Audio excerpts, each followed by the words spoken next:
now. Here we go. The thumbs up. That's when you know it's ready to roll. Cheers, boys. Taco Bell, if you want to give us a fucking little hookup. What was it?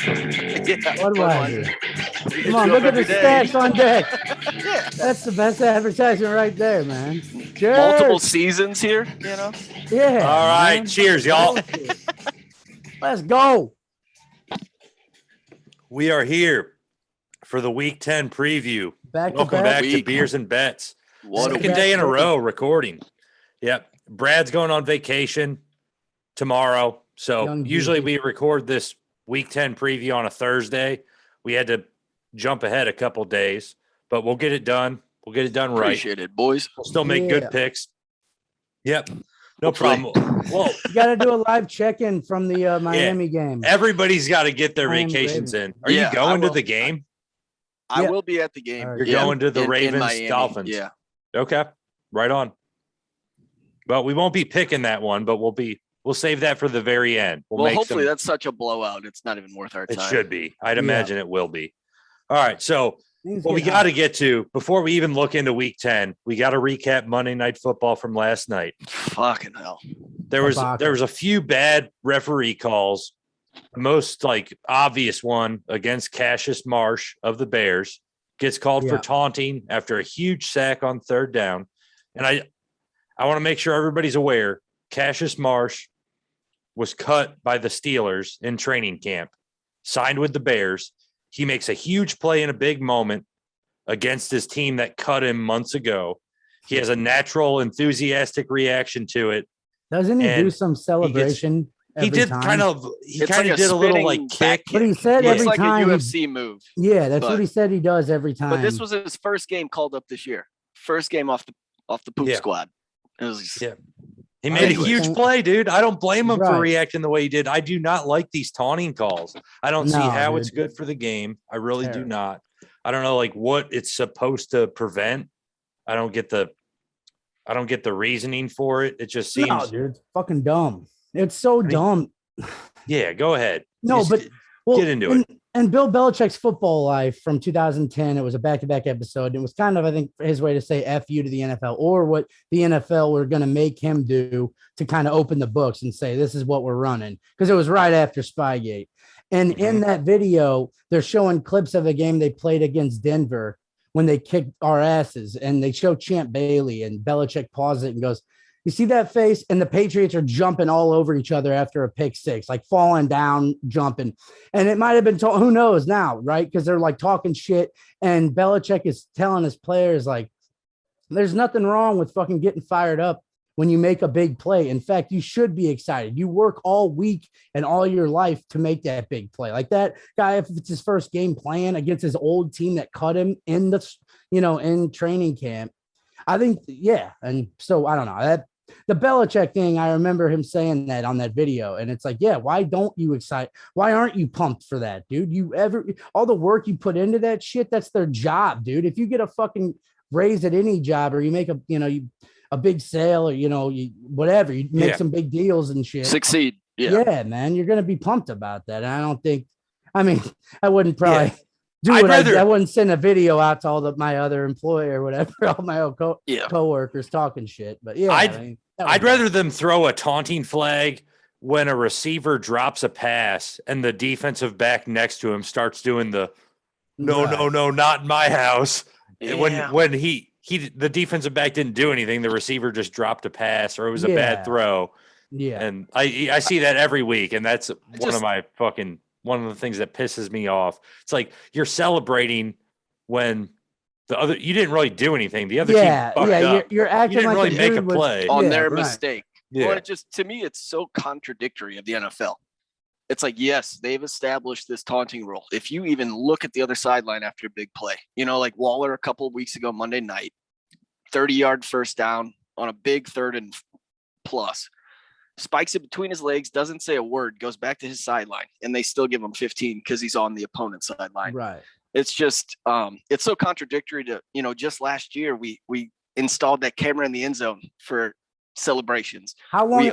We opened up NFL celebrations for touchdowns. Now it's cool for the whole team to participate in one. It's just you can't have it both ways. NFL, and once again, you're clearly seeing offense, in my mind, like getting the preferential treatment over the defense. Yeah, man, and but even then so you can't get pumped and flex after a big touchdown or something or whatever, big catch. But you can run with all your boys down and flex and row pirate ships and do whatever you want. Dude, it was so even if you're down 30 points, that was cool. Watching guys still go down that had cool celebrate, like the Vikings a few years ago had like some of the cooler ones, man, and it was fun to watch them have fun. Like NFL is against, it's like the no fun league, and they say that, but really it's like, what the fuck, man? Like, you're gonna include that, and then a year later, take all that shit out. I don't get it, man. Again, how is it helping the game? I just don't understand what the goal is. None of it doesn't make sense in any way to me. I don't really get it. And we haven't really addressed why the referee, because he didn't throw the flag until I wanted you to cue up the after song back that hip check. Up. Yeah, he gave it the back that ass up, and I was hoping you would have the Juvenile song ready to go. I should have said it, man. It was one of those NHL. You play NHL on PlayStation when you duck your head and do the hip check and hope somebody falls over you. I don't know how can you explain it. Like, you know what I mean? He's standing looking at him as he runs past him, and he hadn't thrown the flag yet. He was just eyeing him down, and the dude was probably talking shit. He probably wanted it. Who knows? He was waiting for something, but then he hadn't reached for the flag yet. The optics are really bad. If he flags him the minute he turns and is hip checking and kind of mean mugging the sideline, okay, I understand it.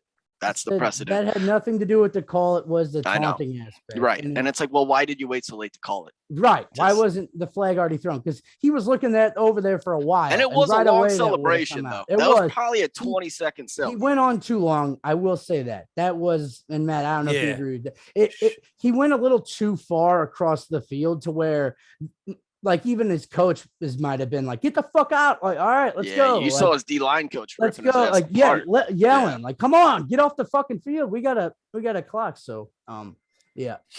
I just don't like it, especially in such a big spot. Give him a little bit more room to breathe. And he did nothing like offensive or egregious.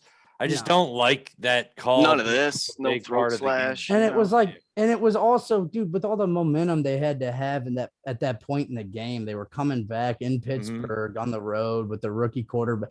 They had a lot of mojo going, and for the ref to be the one to end the game, not the players. Well, and I know, again, the Bears, they always miss the kick. That would have happened regardless. But for them to not have like that play, for that to not be, that was just bullshit. The ref shouldn't be in charge of the call. It's just crazy. 2 new rules to this season impacted that game so much with that taunting and then the low block on Watt. Why should I know this? You're not allowed to block low on the perimeter outside of the tackle screen box. Pass. Yeah, outside of the tackle box. Yeah, but considering it, that was, to me, like, I understand they're protecting crackbacks and screen. And you might want to explain that one, Brad. The play on that, because that was the second call that dude fucked up, right? Right. Oh, Clementine, it's just, or whatever. like, honestly, it'd be Tony Correnti. Yeah, Clementine. Yeah, it just basically Watt was outside of the tackle box, which he does a lot as a pass rusher, and really it wasn't a dirty block in my mind. It wasn't like they were looking to hurt him. There was barely any contact. Like, I would have called it incidental contact. What was the flag on it? The guy that chipped on him was outside the tackle box and went low, like at his thigh level. Yeah. And the rule is you can't block below the waist outside the tackle box. Yeah. I'd be curious to know how many times that happens a game. Exactly. And it's not just called. Like, Tony Correnti, are you the only guy that's losing your mind? Yeah. And again, it just they got 3 out of it, but to lose 4 points off, that's painful. We should not know a referee's fucking name outside of Ed Hockley. Like, outside of Ed Hockley, like the one dude that you love, holding offense number 95, that Booger. Dude, Booger's my guy. Man. I love him, dude. He's good. But outside of like him and Ed Hockley and shit, we should know these guys' names. Yeah. Why is the game being? Why, after the great Monday Night Football game, are we talking about a referee? The NFL should do something about that and even be able to replay like that. Like another ref should have come over. Well, you think the eye in the sky would fix that? That's been pitched a lot. Or another ref that was around that saw his boy didn't throw the flag right away and then waited. One of the refs had to see that, because they were probably all watching that player. No one threw a flag. Right. The only one that threw a flag was the dude that threw it after basically the back his ass up into his fucking play. I mean, it just really made a line judge on each side should have been able to be like, he wasn't. So, he didn't say it.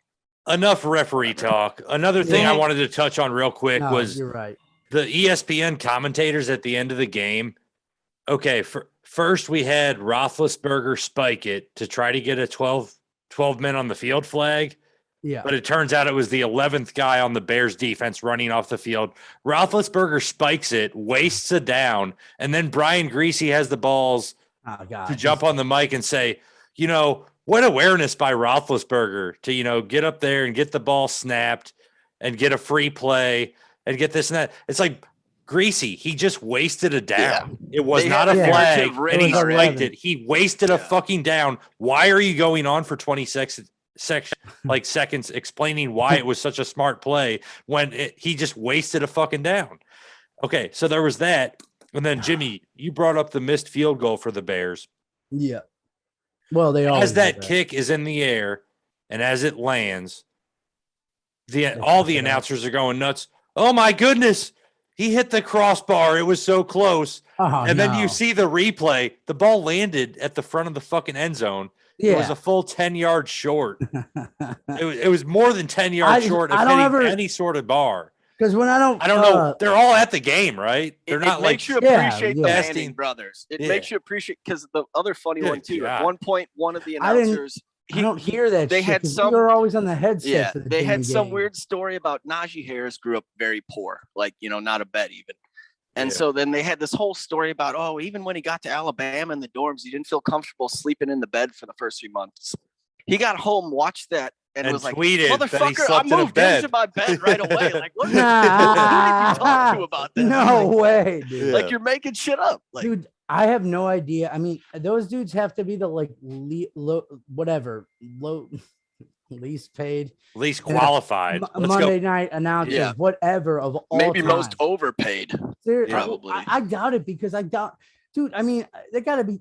It can't be that expensive to get Brian fucking Griese. He is, dude. Who are the other? I never listened to this shit. Yeah, I mean, if you Louis Riddick, I like Louis Riddick for some of his analysis, but he's not very entertaining either. No, he's a scout. He's boring.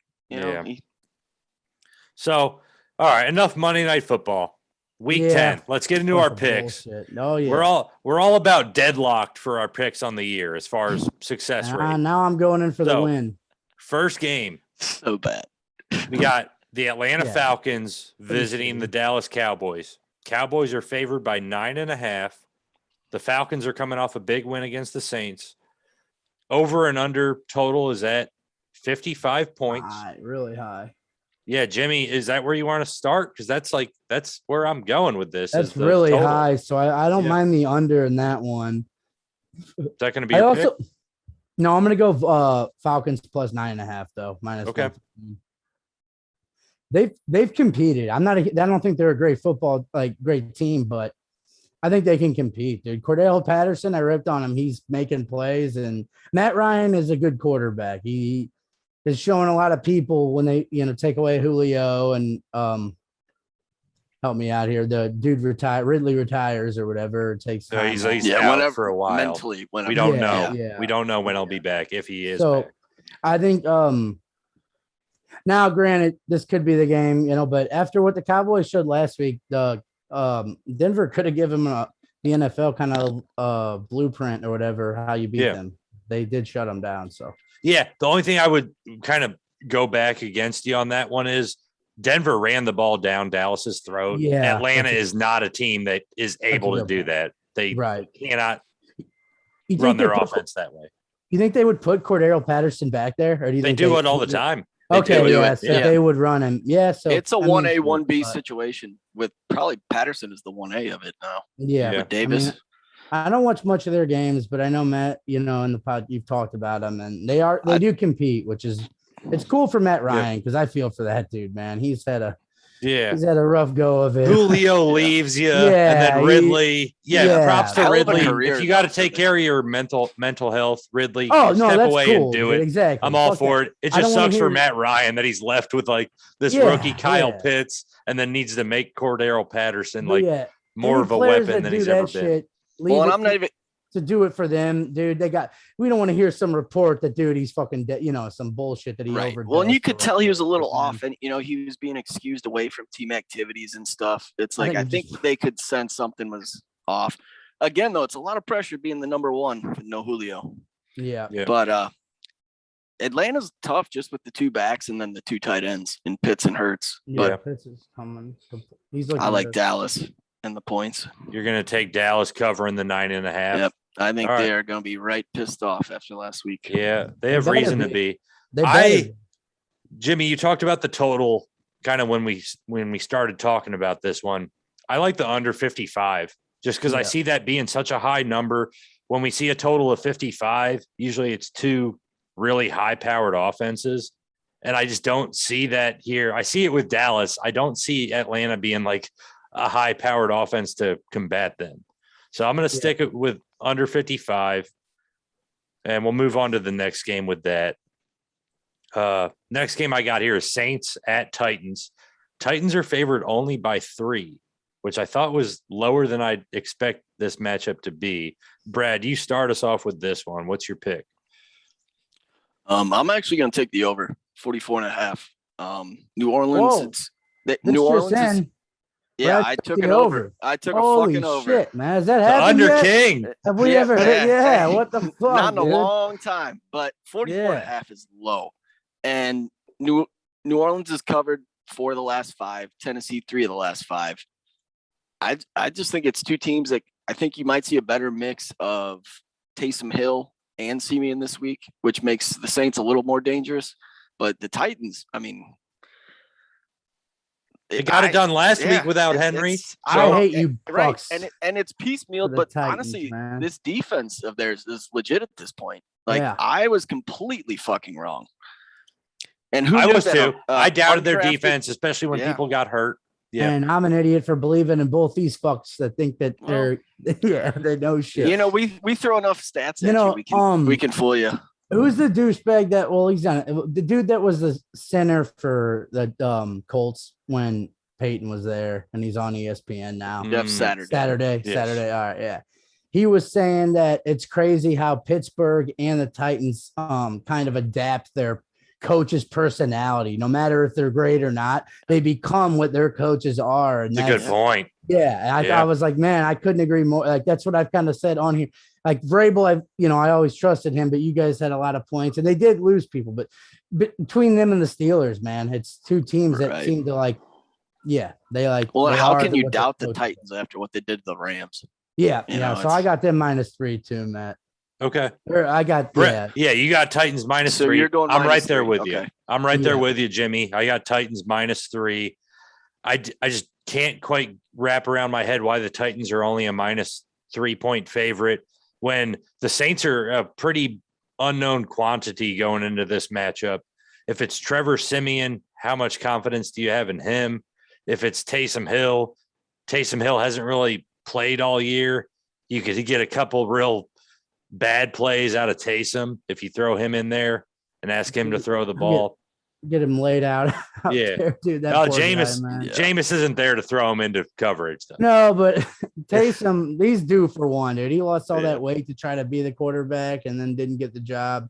I gotta say, I already missed Jameis. Well, and the only times Taysom has got starts, he's always been a top 12 fantasy quarterback. I know that doesn't equate always to wins, but you're giving your team a shot at that. Probably more equates in that case to losses because he's running for his life and But that -3 right now on Bovada is plus 105. I'm putting that bet in right now, actually.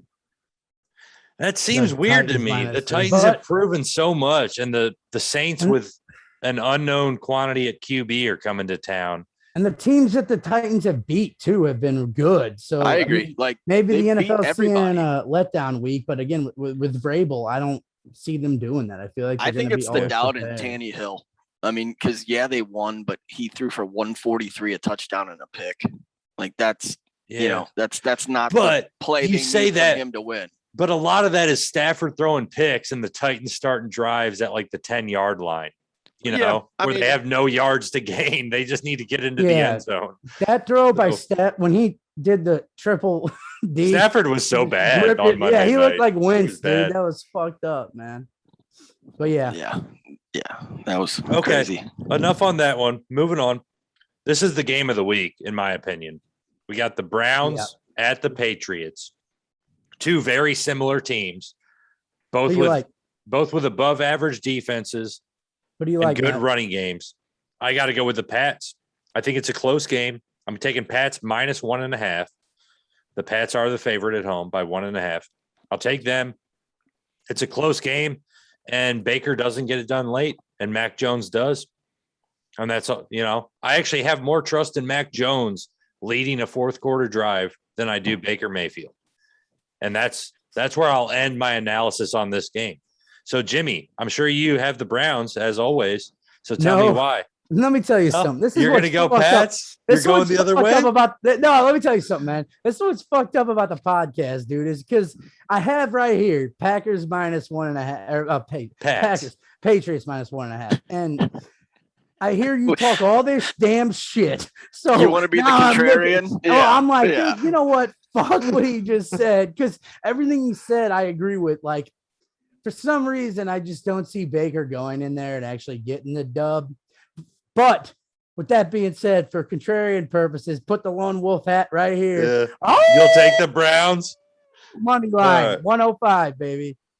Browns win. I actually don't care that. I like both those teams right now. Like, I don't mind them. So all right. That's going to be a great game, guys. That's going to be a real good one. Best matchup of the weekend. Yeah, definitely. Fred. Hopefully. What do you got? The Under King is back, baby. Under 45. Under 45.5. It's really sketchy. Like, Chubb probably's out. He tested positive for COVID this afternoon. So for him to play, he's going to need 2 negative tests 24 hours apart. But typically COVID at the earliest passes in 2 to 4 days with a vaccinated player. So COVID's rearing its head this week in multiple games. But I like the under. Before that explosion this past week, I got Aaron fucking Rodgers. No, I know where you're going, Brad. The Browns, points they've scored? They were at like 10 points. This week, they haven't scored more than 14 in the 3 before it. So I think they win, but I think the under hits. Yep, I like 45.5. This could be the type of game where first team to 20 wins, and neither team might even get there. It could be a slugfest. Defensive. This is one grind. where you might see like 1 touchdown on each side of the ball and just a lot of field goals. Yep, I agree. I really hope Chubb plays, man, because it'll be a good game if Chubb plays. Without Chubb, I guess that one dude ran the ball well, but he's the only healthy running back, Dearness Johnson. Yeah. But you can't compare him to Chubb. It's just not the same. It's kind of like Dalvin Cook and Madison. Whenever Cook's out, Madison puts up 20-plus points. Dearness put up 27 fantasy points. That was one game, and it was against the Broncos on a short week, dude. That was Thursday night game. Yeah. So if you get you 14, that's still passable. Oh, yeah. You know what I mean? It's just – I hope I just want Chubb to play. It'll make it way better. I think it'll be, boring if he's not playing. Yeah. We'll see how it goes. We still got 5 days until game day. So next game on the slate here, and I'm interested in this one too. Vikings at Chargers. These teams find ways to lose games. Like over our lifetime. These are the two teams that we've seen. Franchise. They just find the weirdest ways to lose games, both of them. Yeah, dude. A lot of problems in the kicking game. Philip Rivers, fans at the tailgate. Fans at their tailgate party can't even argue because they're just like, "What up, man?" Like, They just suffer together. We've had to play the Bears and the fucking Packers, and you guys have had to play the Broncos and the Raiders and the Chiefs. What do you like in this one then? Jimmy, Chargers. I'm just expecting a wild game, so I'm taking the over 52. I'm expecting some craziness in this one, so I'll take over 52. I like both of these offenses a good deal. Yeah. Kirk Cousins. You over on that one. Kirk Cousins could put up a fucking 7 and fuck me over. But I like both these offenses enough to take over 52. Brad, you take it away next. What do you got? Chargers are favored. I don't hate the over at all, just because, I mean, Minnesota I thought is in like a different tier than the Ravens, but Kirk Cousins did well last week. But yeah, I'm taking Minnesota. I think people are forgetting, that Daniil Hunter's gone. He's not coming back. But Harrison Smith's back. They also lost their best corner in the second quarter, Rashad Breeland. They'll also get their nose tackle, best run stuffer back. I just think it's one of those where the whole San Diego secondary is banged up. And honestly, Zimmer's back is against the wall. He's probably one of the hottest seats in the league. You know, if you can't win with that offense and you're considered like a smart defensive coach, kind of, I feel like a Fangio. It's like, if you're not producing on your end of the ball. Right. What are you doing, man? Yeah. Why are we getting torched when we hired you? Because we have. Why is our offense saving our ass in the fourth? Yeah. You know, I thought there was a chance for him to get fired this week, Zimmer. I thought there was a chance. I know you brought that up. You brought ties that up with him this week. Yeah. So, Brad, you like the Vikings? Is that what I do like the Vikings. +3? I think back against the wall. Yeah, I had it 2.5, but I'll take the 3. Okay, that's what I saw it at most recently. Jimmy, what do you got for this one? Chargers -3. The San Diego Chargers. Oh yeah, right. I was doing the Berman one, yeah. The Chargers. Yeah, no, I like the -3. Yeah, I just think it's gonna be that'll be a fun game to watch though too. Like if I think if Chubb isn't can't play, that game will be just as tight. Those are two pretty good games. Yeah, right, Chargers and Vikings could be like the game you see on Red Zone constantly because it's just back and forth. And it's a 3:00 game, and it looks like there's only 3 other 3:00 games. So you are correct. We only have 4 total, but what you said was right there. Okay, yeah. Okay. Yeah. So I'll take the Chargers. Next game we got here, and we'll go through this matchup, and then we'll take a quick break. But next game is Eagles at Broncos. I got the Broncos favored by 3 points. Over under set at 44.5. Jimmy, Broncos fan, you got first dibs. Get into it. Broncos -3. And I don't believe in it, but in this, we're not douchebag. We're not taking money line, favorites. We like to be fun with it. So it's going to be a tie game. I don't think we're as good as we looked last week. I think Dallas they didn't play, man. They dropped so many passes and they were just not the Cowboys, but I don't know if the Eagles are there yet. And it's in Denver, I think dude, the running game really opened up last week. So if we can run on them, I'm not too familiar with the Eagles defense, but I don't feel like they're that great against the run game.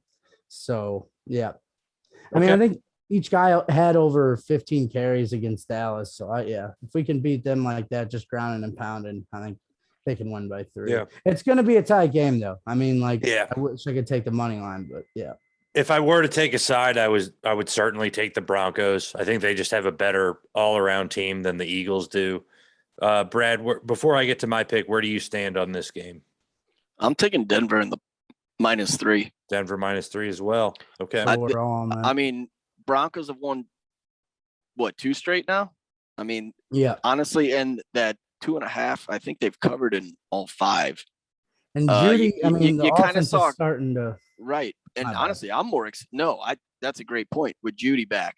Because you saw Judy on the outside with Sutton open up the middle with Tim Patrick. Yeah, and that was even without Noah Fant. So you get Noah Fant back this week. Mm-hmm. It really kind of thins people out. But I was more excited defensively that you're getting Malik Reed, your best pass rusher, back, and you kind of saw that young guy Cooper break out in basically the Von Miller role. He had 2 sacks last week. It was kind of the first time he's really played pretty well. But it's just to see another talented pass rusher. It kind of makes it exciting. I think threatening for Denver. It's really weird how teams draft certain positions really well over not. You can look at Steelers wide receivers in Pittsburgh. Exactly. And then you look at outside edge rushers for the Broncos. We had Danny Trevathan or whatever early on, and Doomerville or just linebackers in general. Yeah. They're not different, not Trevathan, but I was thinking Yeah. Doomerville. Yeah. Like guys like that, Bond. I mean, it's weird how that does work. We drafted Shane Ray out of Mizzou. He wasn't great for us, but in the SEC, I did some design work for him. Never heard back. I no think shit. I think that really comes down though What to a your dickhead, positional man. coaches. Because like you think about who is the best probably run O-line in the league, the Browns. Their O-line coach that's safe is to Callahan. say. Yeah, Callahan has been a O-line genius for as long as we've been alive. He's an old man. That was the Raiders coach Head when coach. the Bucks beat them, right? Yep. Yeah, Sure was. Yep. I like the Broncos as far as a side in this game. I do gotta, and like, I'll rub it in. I'll take the time to rub it in. The Broncos are also great at drafting quarterbacks because you got to think about it. Brock Osweiler, like Drew the Lock, Bucks, Trevor Siemian, like the Bucks. Though you guys both have some great history. I mean, but the Bucks have Sean King. The Bucks rely on bringing in the free agents to win Super Bowls. No, I think you're forgetting your whole team history before. Don't turn this on me, Brad. Don't do. No. Don't you put this on me, Ricky Bobby. I was thinking the same thing, but I'm not even in a glass house. Don't you? I walked into a shit house. Hey, Dilfer and fucking shit. That's what I was thinking. I'm like, yo, whoa, what are we doing here? At least Tebow won a playoff game. What about Kyle Trask? What about Kyle Trask? What about Blaine Gabbert? What about Brock? We didn't draft Blaine Gabbert. You can't stack that. What about Brock Osweiler? He won a ton of games the year that Peyton got hurt, and if it weren't for him, we wouldn't have gone to the damn playoffs. Yeah. He's great. We've all seen it. No, but he beat the Patriots to get us home field advantage that year and for the AFC Championship game. Yep. In the snow on a Monday night. Not every team like the Ravens can draft a quarterback every decade and they produce. Flacco, now Lamar. The Broncos have tried and missed a bunch of times. I wanted the Broncos to get Justin Fields. I really wanted the Broncos to get Justin Fields. Josh Freeman was good for one season. He had like 30 touchdowns and 6 Tim Tebow was good for a season. Same with Jameis Winston. Yeah, but Tim Tebow, Tim Tebow was good for a season.